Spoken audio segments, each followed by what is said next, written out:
Chapter 11. Eradicate Imperfection. Goddess Saraswati is the goddess of learning. She is the consort of Lord Brahma, the initiator of creation and the creator of the four Vedas, Rig Veda, Yajur Veda, Sama Veda, and Atharvana Veda. She is the goddess of education towards God or towards Paravidya, which is in contrast to Aparavidya, meaning learning for working towards the world. It is through her grace that we can learn the higher things of life. The following shloka invokes her blessings to enable us to attain that higher level. Saraswati Namastubhyam Varade Kamarupini Vidyarambam Karishyami Siddhir Bhavatu Me Sada.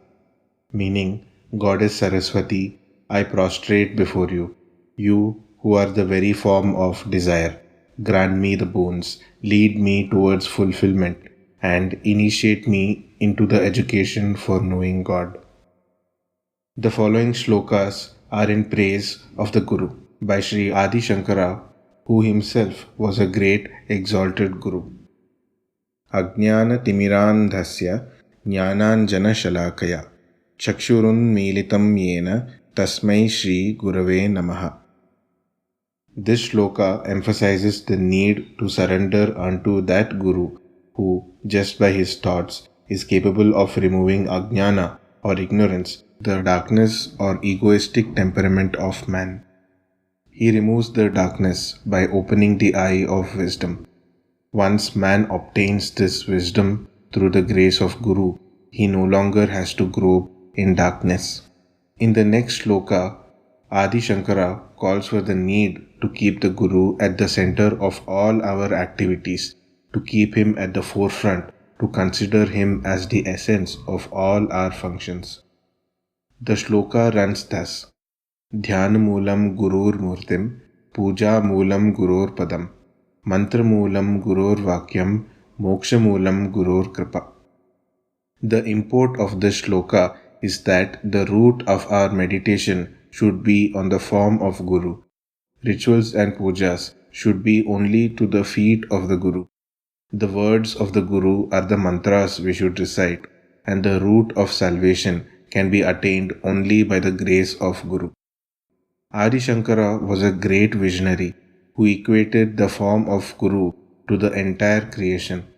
What we visualize in this world is only 1 foot of the Guru. That which we are ignorant about is his remaining 3 feet.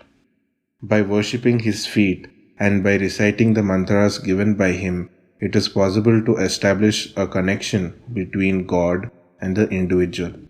Mantra can be compared to a tree which has its roots in the ground and its branches pointing towards the sky. It is the connection between the sky and the earth and the person. Once people are connected through the mantras, God no longer remains God.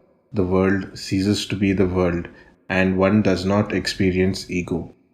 They combine to become one. There is no perfection or imperfection in this world. All are merely expressions of God. An incident in the life of Adi Shankara itself is indicative of this truth. Adi Shankara, a Brahmin or high caste by birth, while walking on the streets of Banaras, encountered a low caste person who had a dog with him. Adi Shankara, who feared that any contact with such a person might defile him, ordered him to get away from his path.